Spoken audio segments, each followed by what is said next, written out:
hours, evening.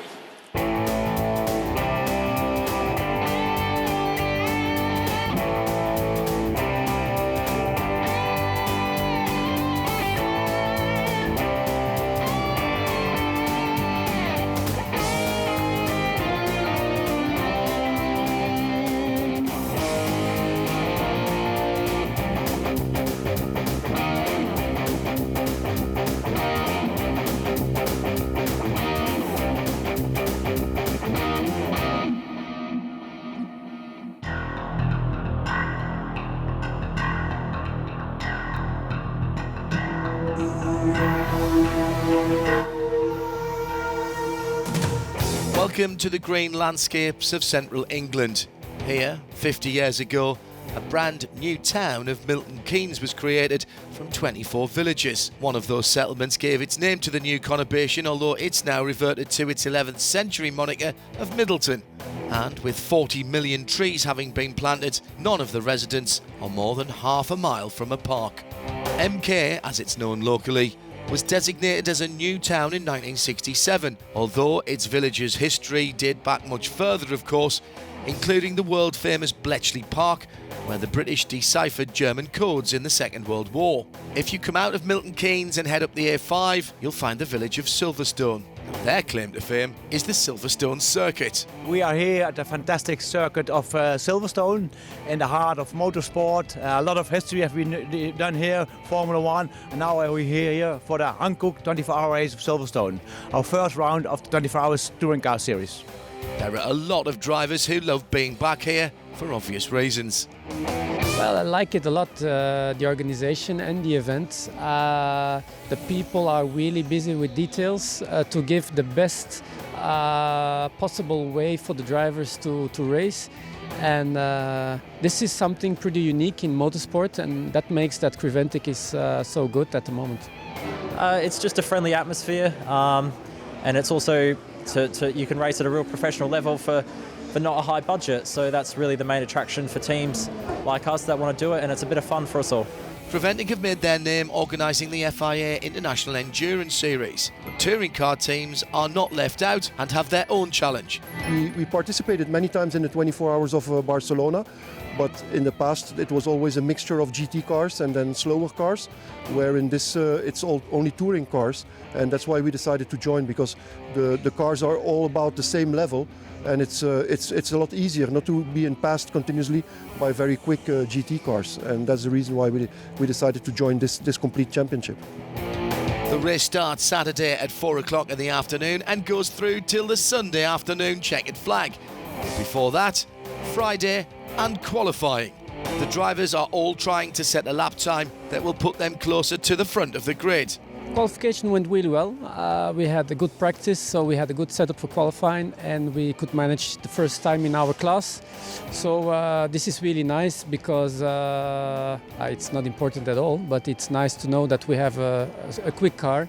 So we are quite motivated for the race. And once you're happy with your time, you can use the rest of the session to get experience of this circuit.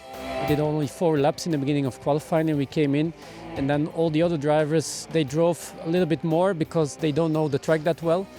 I had the opportunity to drive in the past already here in Silverstone, so I know the track pretty well, and that made it really easy this weekend for me. Teams and drivers had already had the chance to experience Silverstone's Grand Prix circuit at Thursday's optional private test and Friday's free practice. Add that to qualifying, night practice and the Saturday morning half-hour warm-up session, that's a lot of driving time, quite apart from the race itself. However, not everyone came through all of that track time without issue. Yeah, we've had problems since Tuesday with the gearbox and with cooling the gearbox, and we've burned out 4 gearboxes. It might even be 5. And we've rebuilt them all and replaced them, and we keep having problems. So we rebuilt the gearbox last night, finished at 2 o'clock in the morning, ran it in warm-up this morning, and this one had a problem as well. So this morning, after warm-up, the gearbox has come out, swapped the gearbox, modified the cooling system again, and now it's fingers crossed. We made it with 1 minute to go to the pit lane closing, So this is completely untried, untested, and we don't know if we fix the problem. So we might last half an hour, or it might be better. We don't know. If there's one thing we can be sure of, there will be battles right throughout the field from the word go. The drivers are ready for that task. Yeah, I think the drivers that we have are good. They're quite experienced. We have 3 champions in the car. The lap times should be good. Against the competition on paper, yeah, I think we do genuinely have a good chance of a podium, if not first place. That's our realistic expectation. We aim to win this race, and we will be disappointed if we don't. Well, last year we had no expectations because we had no idea. We learned that reliability and consistency is the key. So that's what we're going to take from that. Back it off just a tenth on the pace and make it see through to the end without any problems. I think we have a good grid here in Silverstone. We will have a very exciting race. We have about 15 TCR cars and we have about 5 GT4 cars. Well, they will have not only a battle in their classes, but they will probably have a battle overall. So that's will be really fantastic. Everyone wants to be at the head of the field. For the first 2 laps, this will be Gerry Willems. I get the opportunity to drive the pace car, so I'm really excited about that. The race director has released the field of cars to start their 2 warm-up laps. But on the formation lap, there's drama for the dual racing BMW.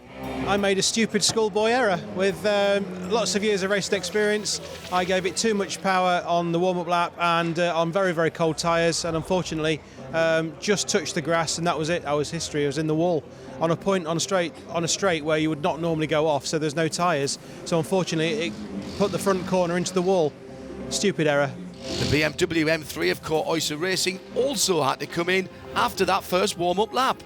Well, we had a little problem at the start on the pace lap. The ignition or something was breaking down, so we didn't even really take the start. We came into pit lane, we fixed the problem, and then had to take the start out of pit lane after everybody went by. So we actually started dead last. The rest of the field has completed their second warm-up lap. It's time to start the Hankook 24H of Silverstone.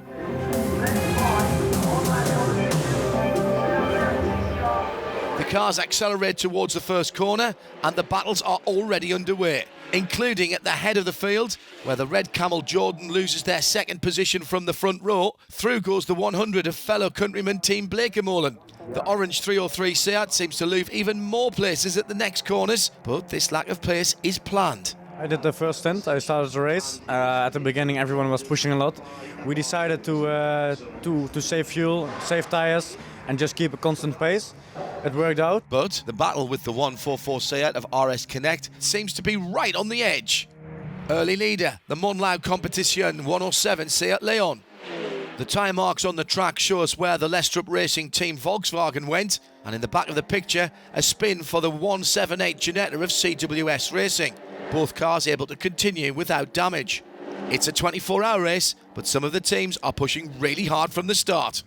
For me, I think it's also still very important to make the positions early in the race, because then you set yourself up good moving forward. I had a really, really good race with the 154 QSR car. We were really, really close. There was nothing in it.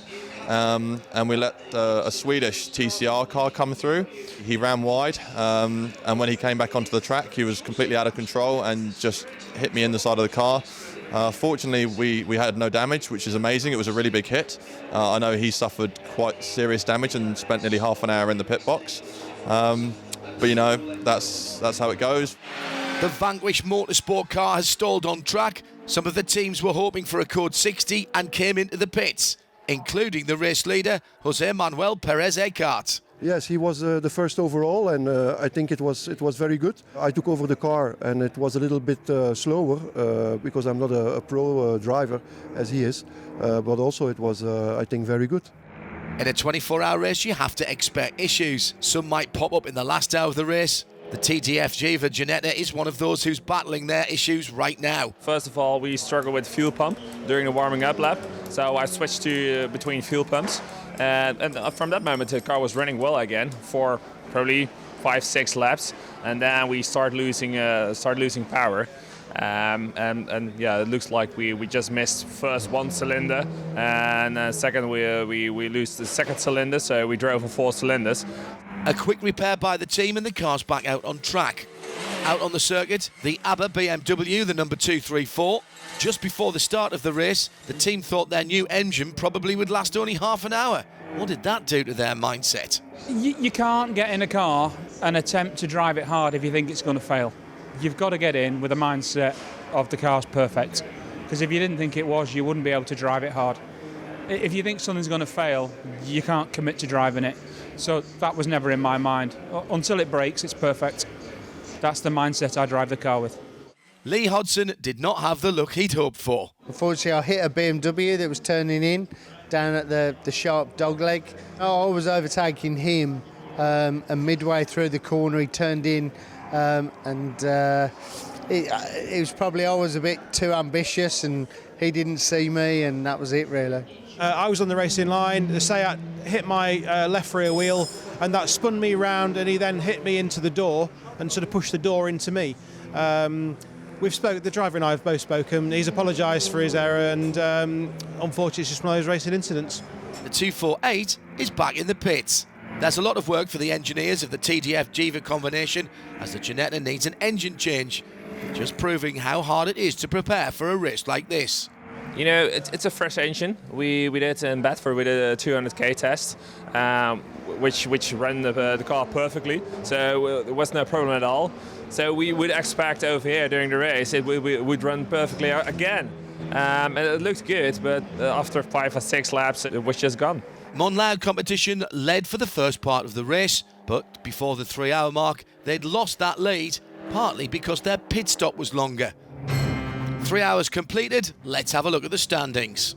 The top 3 overall are all on the same lap and all running different strategies. The Modena 216 leads the field, the number 100 of Team Blakemore second, and the 303 of Red Camel Jordan third. There are bigger gaps between the teams in the SP3 GT4 category. Team ABBA with Roll Centre Racing leads with their BMW. They're a lap ahead of the CWS Ginetta, third in class, the Lotus Exige of Endurance Autosport. In A3, Core Oyster Racing leads with the BMW M3. They've got a 2-lap lead over the 136 BMW of Moss Motorsport UK. Third position, the 176 Honda Civic of Synchro Motorsport. The teams are settling into a rhythm at Silverstone. More action to come.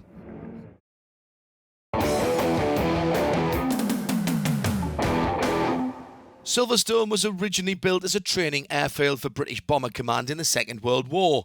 The first British Grand Prix was held here in 1948, and nowadays Silverstone is well known across the world, not just for Formula One, but for all the other big championships too. But what makes this track so much fun? Silverstone, it's, synonymous with motorsport. It's, home of British motorsport and probably world, many would say. And for a good reason as well. A massive mix of high speed, low speed, medium speed corners, and a real good circuit that enables people to overtake at as well. It's fast. You have really fast corners where you don't hit the brakes. You just lift the throttle a little bit, and then you go on it again, and you just on the limit with the car, and it feels so good. To be on the limit. Fantastic. I've drove here a few times in another championship. It's a fantastic circuit, flowing circuit. You've just got to be on it all the time. It's just lovely to drive. A lot of history. We're racing on the 1st of April, and in a special announcement, Silverstone have said that from this year, the British Formula One Grand Prix will be run in a reverse direction, anti-clockwise. I didn't know that. That's the first time I've heard that. So yeah, it'll be interesting to try it. It'll be a completely different perspective. I've been driving this place for years, and obviously to see it in a different direction would be crazy. So yeah, it'd be interesting. God, I can't even compute that right now. That's a lot of corners to relearn. I don't know. Is that true? Wow. It's April Fools. Indeed it was. The Luxembourg team of Duo Racing have already spent an hour in the pits and they're back in again. I think the reason he came back in, I got pushed into the gravel and there was still quite a few stones from the gravel trap embedded between the back plate of the disc and the brake disc at the back, so that he could hear this sort of grinding noise. So he came back in and they cleared that away. But then they found that where I'd got hit, it's obviously creased some of the interior bodywork, and on loaded right-hand corners, it was just touching the tyre. We can't catch anybody on pace, so they might as well make a good job of making sure the car is perfect for the rest of the race, and hopefully we'll have a bit of luck in the next sort of 19 and a half hours. Synchro Motorsport bring their Honda in and put their pit crew to work. It felt like the engine was getting tight. It wasn't revving so freely, and then the temperature was going up, and all the electronic fail-safes start clicking in. So as the temperature was high, the ECU tells the engine to stop revving so high, so basically just slowly starts getting slower and slower and slower. But then it just let go and we had to come in, and the quick solution, or relatively quick solution, was to change the engine without investigating too far. Last year's winners of the Hankook 24 Hours of Silverstone have already been battling with gearbox issues in the lead up to the race. But once we got going, the car has appeared to be working perfectly. But now the BMW is being pushed backwards into the pit box again. Is it gearbox problems after all? No, not at all. It's just a crankshaft oil seal failure. It's one of those things. We've got a spare engine. We're changing the engine. We'll be out later on. The racing continues as the Northamptonshire sky darkens as the sunlight disappears. The majority of the race still to come, including over 10 hours of racing in darkness. Yeah, it was my first time in 24-hour race this weekend, and all this thing is new. We knew from the night practice at Friday I would be fast in the dark, so we took the chance that I would start the race in the dark. It's all about keeping your car on track. Yeah, well, I managed to pick off a few cars early off in the race, so managed to pick up a few spots, which was good there. Still lacking some overall pace, but we're just sort of trying to stay out of trouble, just trying to be consistent as possible, and it seems to be paying off for us so far. So I think at the moment we're P3 in class, so I think we're doing quite well. The 107 is back into the pit lane after just one lap on the circuit.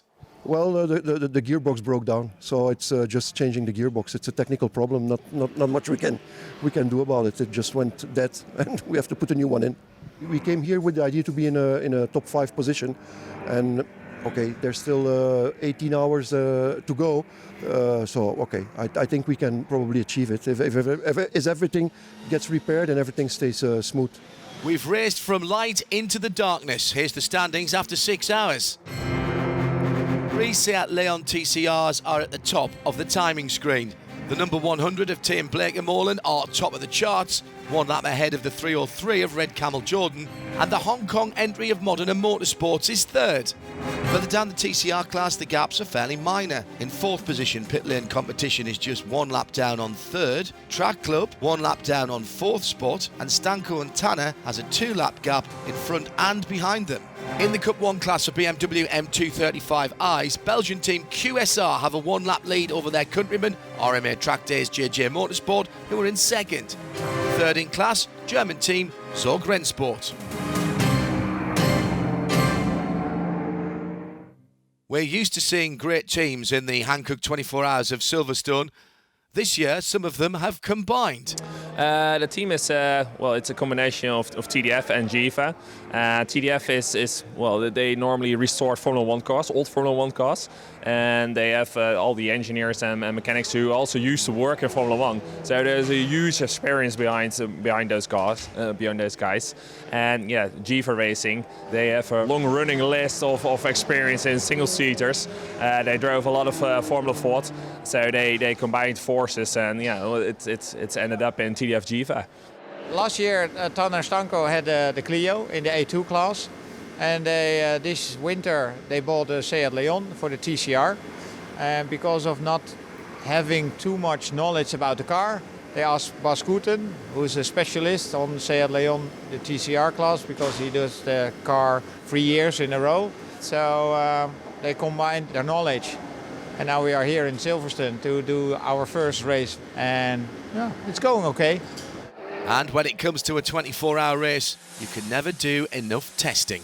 Well, we did a lot of testing. We did a serious amount of laps to see how is the strength of the engine, the strength of the car, looking at several kind of brake types which we were testing, as well the discs as the pads. We did a lot of testing, but yeah, in the end, you can test as lot as you want, but in a race, there's where it happens. And unfortunately, this time we had to undergo it and see that the testing was good, but was not good enough apparently for the race. And even if you're accustomed to your car, there's still things that 24 hours can teach you. So Accelerate Motorsport, we have been running minis for many years now. It's a relatively young team, but yeah, we've got experience with minis, production touring cars. We're now running Ginetta Juniors as well, and this is our first adventure with endurance racing. This is the car's first real run. It's its first ever race, and there's always going to be some teething issues with the car. We're learning a lot, and we'll keep pushing on. No matter how good your preparation, cars can still sometimes end up on the hijacks in the pits. The 140 BMW of Intersport Racing has been there for over an hour now. The car was going fine, setting the times I wanted to be. So within half a second of where I wanted to be, I said down the Wellington Straight there was a bit of a noise coming from the front. So I slowed down as per the team manager, and as I drove it into the pits, the whole of the front car just lifted off. I'm guessing the front wheel went underneath the front of the car. So it must have shattered something off at the front of the suspension, and that's all I know. It took the team nearly 2 hours, but Paul was able to get back on track at 11:15. Robert Taylor is getting used to driving in the dark. It was a big learning curve. First time out in the dark, and it was, but it was okay. It was, I started to bring my times down bit by bit, and I was catching the synchro and going into Village Corner. I pulled over to the right-hand side, tried to brake alongside him into the corner, and he turned in, and it's just one of those things, and we live to fight another day. Synchro Motorsport needed just over 20 minutes of repairs, while Zest had to spend 70 minutes to get Robert behind the steering wheel again. The rhythm of racing doesn't really change during the night. You still need to change tyres, change drivers, and of course, get your fuel. The fuel consumption is something that is calculated by the team. We have inside in the tank, we have a sensor who measures how many liters goes away in every lap, and so we can count the consumption. The driver should drive, and he don't have to count. It works very good since many years. But that doesn't mean it never goes wrong. Yeah, I had to park the car beside the track because there was just that little bit of fuel not in the car anymore. It was a slight miscalculation of our team manager. He oversaw 1 or 2 liters, and yeah, then the car stopped. Driver changed before. There was a little bit nervous. We have a flat tire, and we forgot to read the watch, and then we were 2 liters too late. A small setback. Back in the pits, the only Mini in the field. We've had a couple of issues. We had a drive shaft snap earlier in the race, and unfortunately the end got caught in the diff, so we had to remove the gearbox and do a gearbox change. Currently we had an issue with loss of boost, so we've just hopefully resolved that, and the car's back on track now. As it's the first race, we just want to get it to the finish. That's our main focus. Get 24 hours under our belt, and we'll learn from it and move on to the next one. Vanquish enjoying their position in the A3 class. Good out there, it's difficult for me, my first night drive ever, so I had to kind of get into a rhythm.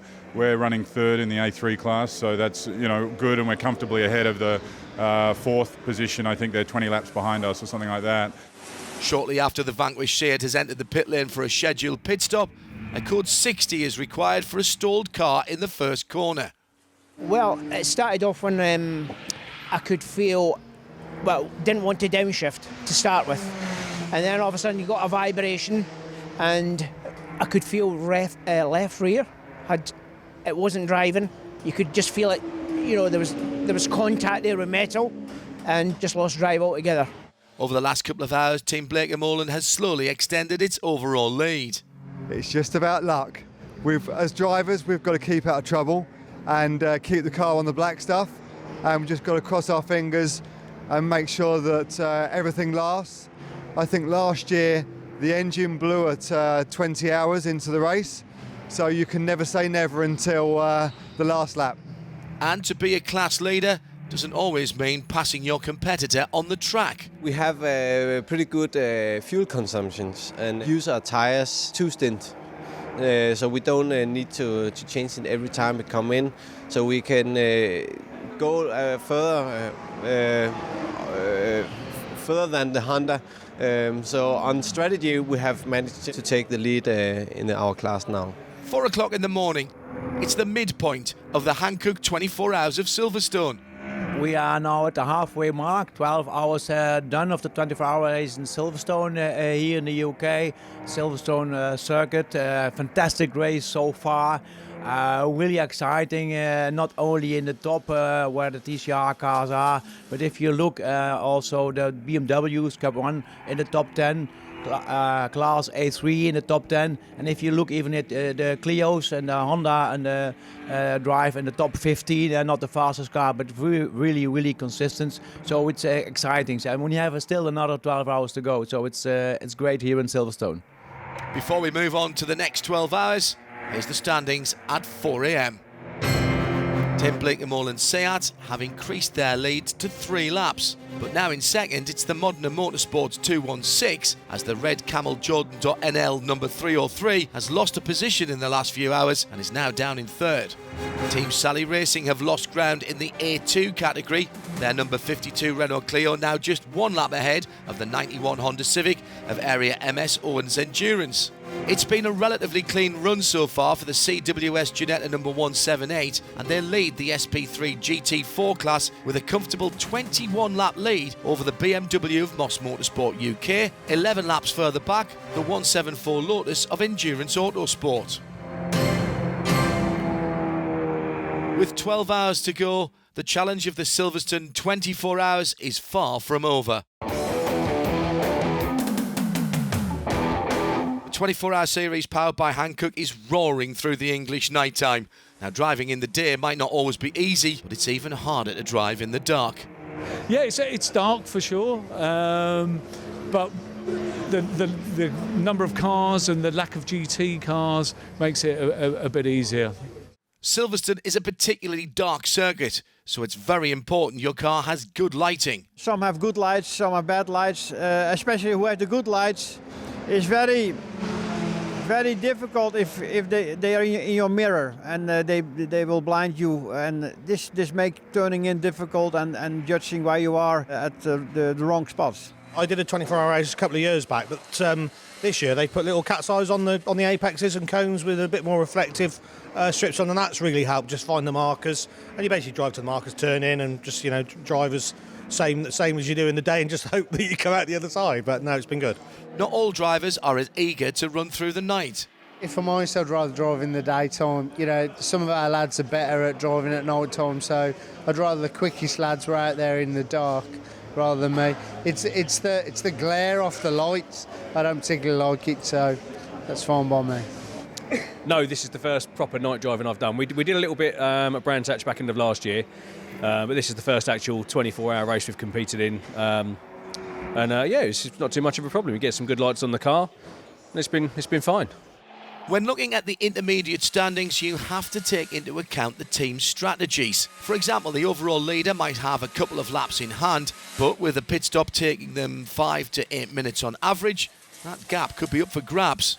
Exciting race, Bleekemolen in the lead, but as you can probably see, they are just going to the pit, so Modena will really catch up, and it might be even a lead change, but it's depending on how quick and how many fuel Bleekemolen is going to refuel, so really exciting. This is an extremely competitive race, and nothing can be taken for granted. Positions can be made and lost, all within a couple of minutes. We had a comfortable gap, and suddenly the damper broke.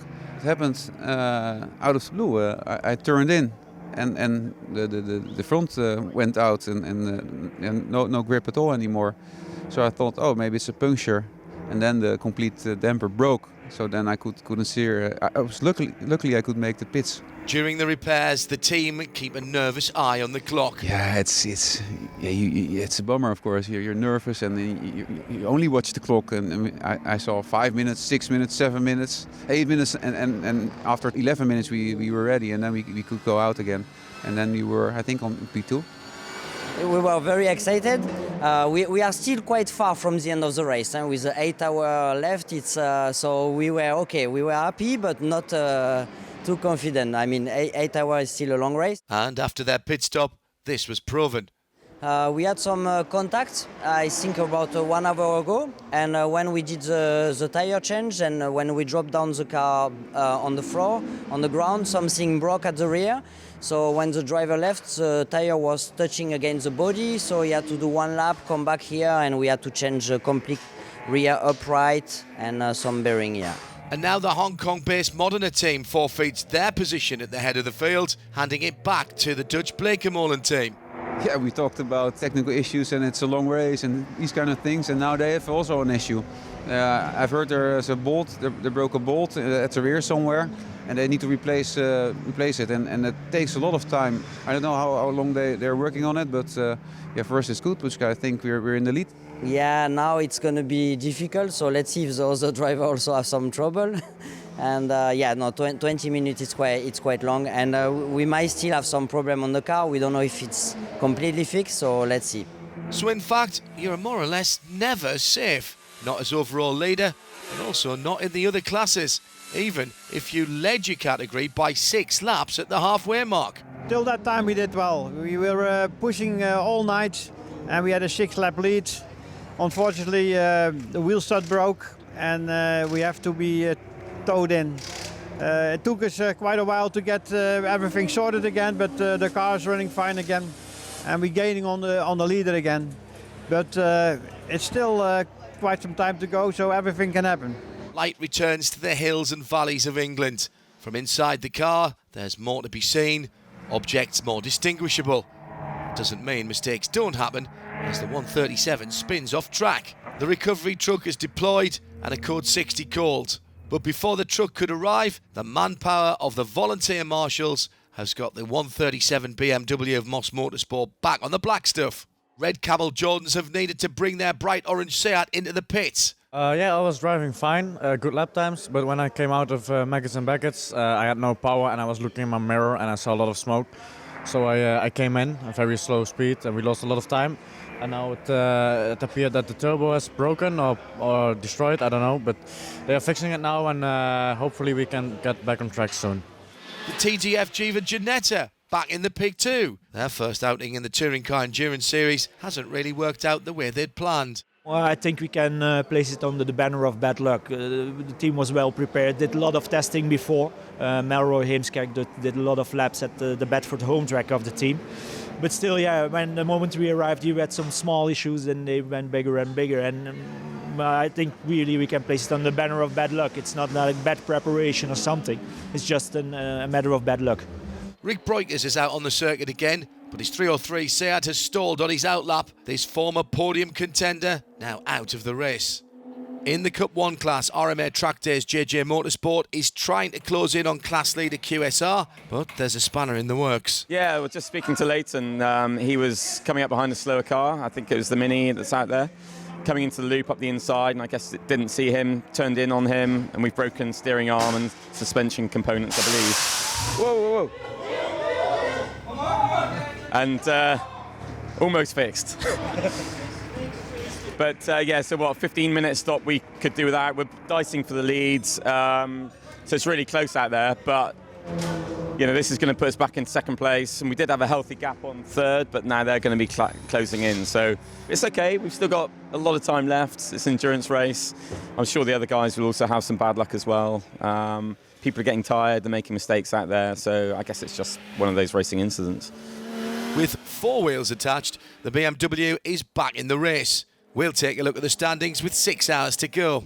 After 18 hours of racing, There's a 4-lap lead for Team Blake & Morlin in their 100 Seat. 408 laps completed. The Audi 122 of Pit Lane Competizione is second overall. Third, fourth and fifth are all on their 400th lap, with former race leader Modena 216 in third.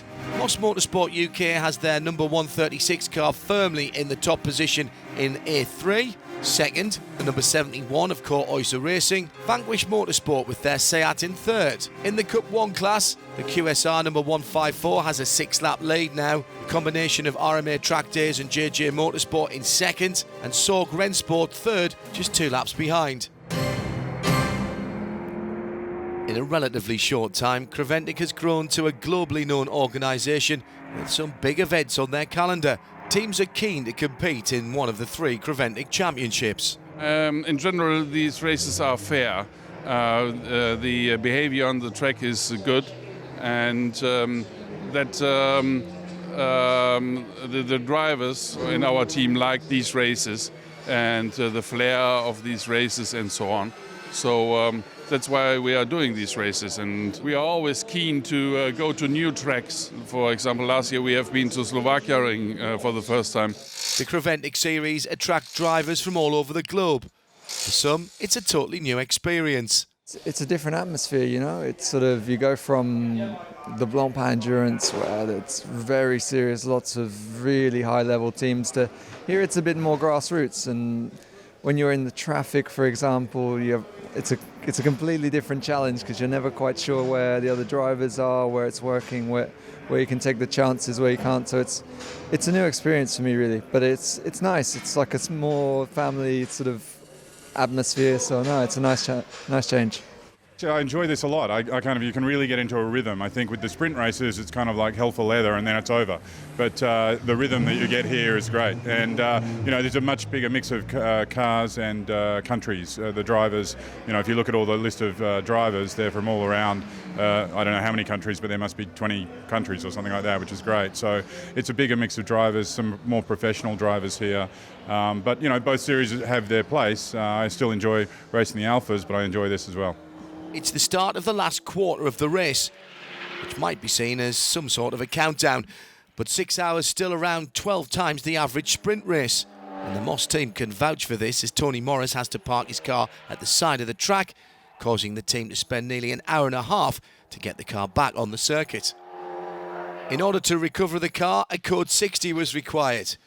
All drivers need to be alert when that code 60 is lifted, so you don't lose a position.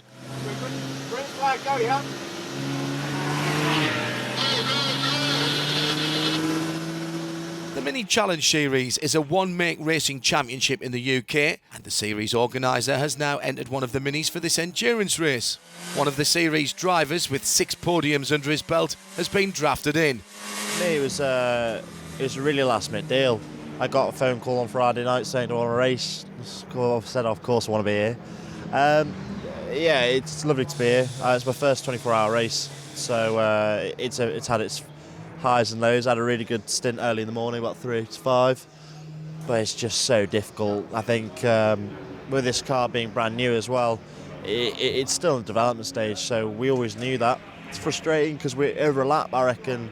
I would take all the reliability issues out. I reckon we would have been on good form for maybe a class win, maybe certainly a podium.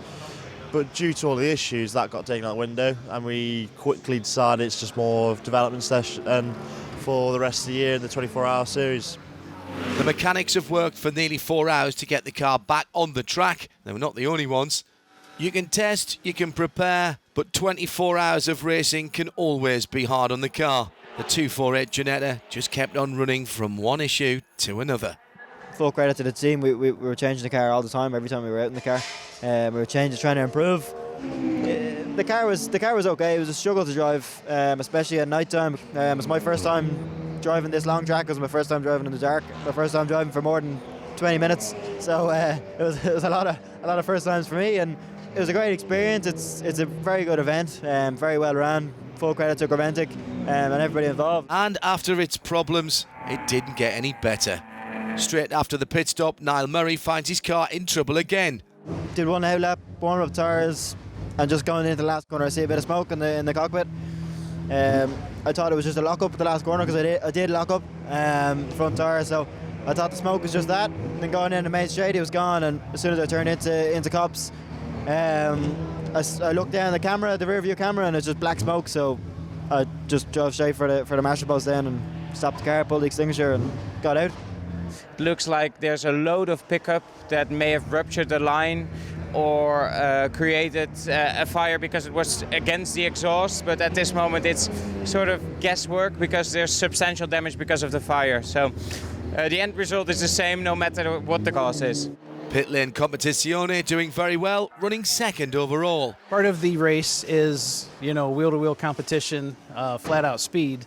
But the other part of the race, which a lot of times is the bigger part, is the endurance part and lasting the entire 24 hours. And we didn't have the same pace as the leaders, but we didn't come into the garage one time the entire race. Let's see if Zach and his team have been able to hold on to second overall. In the overall top three, the teams are unchanged. Leading the 100 Seat of Team Blake and Molan, second the 122 Audi of Pit Lane Competizione, and third Modena. But it's not the 216 Seat, it's their sister car, the 217. The Moss Motorsport BMW is exceeding the balance of performance in the A3 class, so the organisers have moved it up to the higher SP3 GT4 class mid-race. And it's so quick, it's even leading that class. The CWS Judetta in second is trying to make up the difference. Third in class, the Intersport Racing BMW M3 CSL. In the A2 class, a 4-lap difference between first and second, with Team Sally Racing having the upper hand for now, but a lot can happen. 180 minutes of racing still to go. The checkered flag is almost in sight.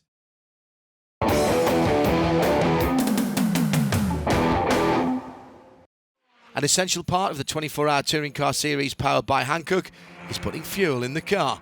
It's very interesting. So you come in, do the driver change, then you go to the fueling box, and we can only take 120 liters. And actually, after the first our second driver came in, we didn't quite fill up with the 120 liters. So it's an interesting, that is very new to me. So traditionally back home when we refuel, you come into the pits, everybody's set up, and you refuel in 10 seconds. So very different than what we're used to. There's no fueling in the pit lane, which makes the garages a more safe and accessible place. And it's even possible to make this a true family outing. As in the other Creventic series, the cars are refueled at a separate station, either at the beginning or the end of the pit lane.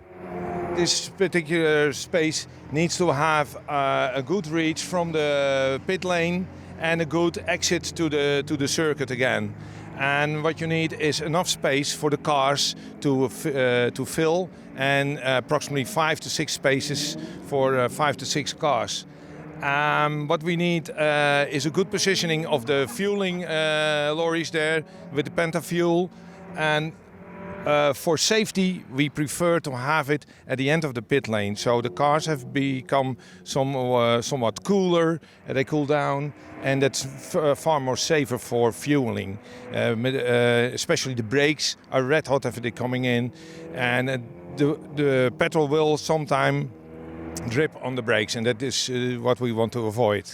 That's mainly, and it should not interfere with the rest of the cars in the race. So you have to have it separate, and good positioning, for instance, for the fire brigade, that it can reach from where they stand at any point in a few seconds. That's mainly for safety.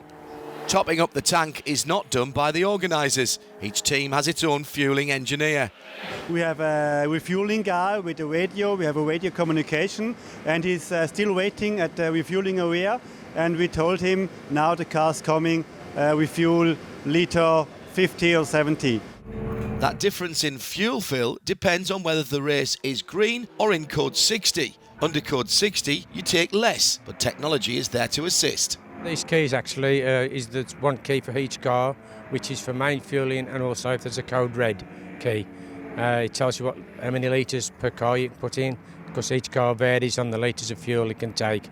Marshals and officials are in place to watch over the fueling proceedings. Our job here is to look if everything goes the proper way, especially the safe way. So we look if the regulations are followed, and then we check and we advise the people here. And what we do is we check if fueling regulations are in order. Being assigned to the fuel station does not always mean you are there every race. Basically, we've been designated to this specific job for this weekend, but other races will do different jobs. So we have to have the short straw, basically. 3 hours, 180 minutes, or if you prefer, 10,800 seconds to go before the checkered flag. Ko Oiser is rejoining the race, but the troubles with the BMW aren't solved, and soon after Ko would be back in for further analysis. Running third now, the second Modena car, the 217. Car has no problems at all. We've been pretty lucky, pretty good with the pit stops. We had a few penalties thanks to a few teammates of mine, but camera can go there. But all in all, good fun, and we're currently third. Hopefully we'll finish third or better. Lengthy repairs doesn't always leave you out of the competition. You never know what troubles your competitors might run into, so you should always try to get back in the race. Proof of this, the Honda Team Synchro Motorsport, who had to swap an engine in their car. The 71 BMW had an 18-lap lead, but with their issues, that disappeared, and the A3 class lead is now in the hands of Synchro. It's been very difficult. We've had a lot of work to do. We've changed engines, we've changed rear axles, and we never thought we'd be in this position, but we've kept going, and the team have been fantastic. They've turned the car around really quickly. They've done a really professional job. The drivers have been fantastic, and looks like we're going to get the result that they deserve. And for this team of Honda factory workers, a class win would have additional significance. Well, the president of Honda Motors coming to the UK on the 12th of April, and he's visiting our factory, and we'd just be really proud to share our result with him. The Cup 1 class has been led for most of the race by the 154 of Belgian team QSR. It was incredible, very good. The team was very good. Everyone is satisfied. The drivers were good. The temperature was good. The weather was good. I think the other teams, they had some mechanical problems, but we didn't have that. So I think that we get a lot of good stints, and we took 1 or 2 rounds in advantage by driving, and the other advantage we created by the problems of the other teams. Still, you should never be content with your position. Even in these last hours, your chance of a decent race can take a serious blow. So towards the end of the race, last stint, I'm driving the last stint, so just trying to finish and bring it home, and unfortunately we had an incident. It was that I think after the fast right-hander Abbey and came upon the Ginetta, and of course there's quite a bit of speed differential between the TCR car and the Ginetta, and so the gentleman was rather slow, and I flashed him my lights, and he left the car width open on the left, where the racing line would have been. So I went for the gap, and at the apex I already passed the car, I think, and then he turned in at the apex and hit me on the right rear, I believe, but I'll have to look at the video. I haven't seen the video yet. And when that happened, spun me around, and of course at that point in time we were both going at quite a high rate of speed, so the car started sliding backwards. I was keeping an eye on where the guardrail was and hoping that maybe the last minute I can steer it out of the way. But the speed was just simply too great, so I knew the car was going to hit the guardrail. Luckily, they hit rather parallel, so it was a cushioned impact. I didn't really feel too much of an impact, but the car flipped over and came to a rest, and I had to do a very ungraceful exit from the car. 216 and 174 are out of the race. Moss Motorsport UK is still looking towards a class win. Yeah, it's made it all the way to the end, and that's a big thanks to Woodrow Motorsport for preparing and running the car. They did a fantastic job. Cars ran faultlessly, apart from a few class issues. Apart from that, it's gone well. Team Sally holding on to their race-long leadership of the A2 class. Oh, it has been a really hard race. We have a really good battle with the Honda in our class A2, and so far it looks good out. We have about 10 minutes back to the race, and we cross our fingers and legs and hope that we can get our victory in the A2 class. 4 o'clock Sunday afternoon and Team Blake and Moreland completes 549 laps. They've spent the last 172 laps in the lead, and throughout the race distance they've led for 444 laps. The number 100 Seat takes the checkered flag. Congratulations to all the finishers, including Pit Lane Competizione, who took second overall. How did they feel they could start their celebrations? We were kind of celebrating when we went into third, but I think that was with 15 hours to go. And then celebrating a little more when we went into second, but that was like 7 hours to go. But that's 7 hours is a long, long time, so a lot can happen.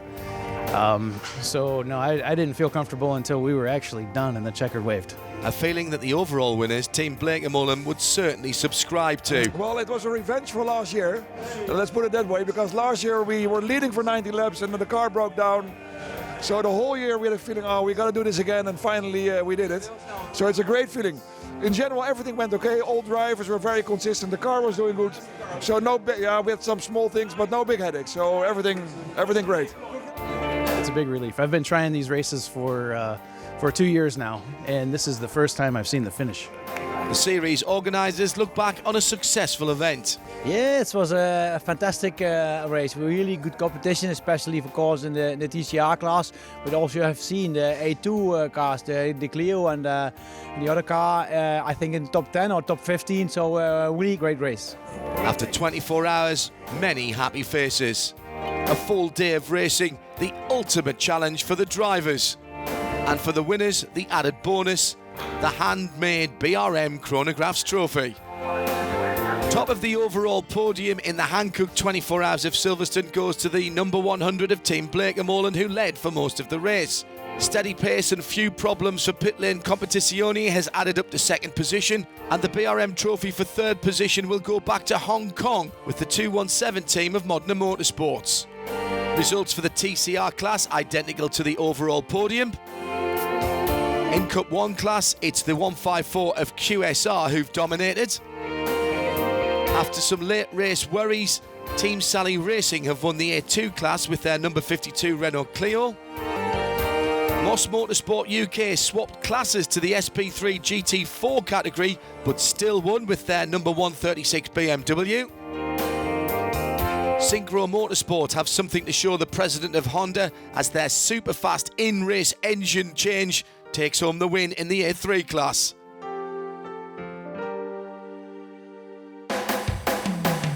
With 24 hours of racing behind us, it's been a fantastic weekend on the Silverstone Grand Prix circuit. The next round of the 24-hour touring car series powered by Hankook is the 12 hours of Magny-Cours France. Before that, we'll be off to Austria for the sister series, the 24-hour endurance series, for the 12 hours of the Red Bull Ring. For more information, go to the website at 24H Series.com. Better still, come and see us as a spectator or a competitor at one of the events.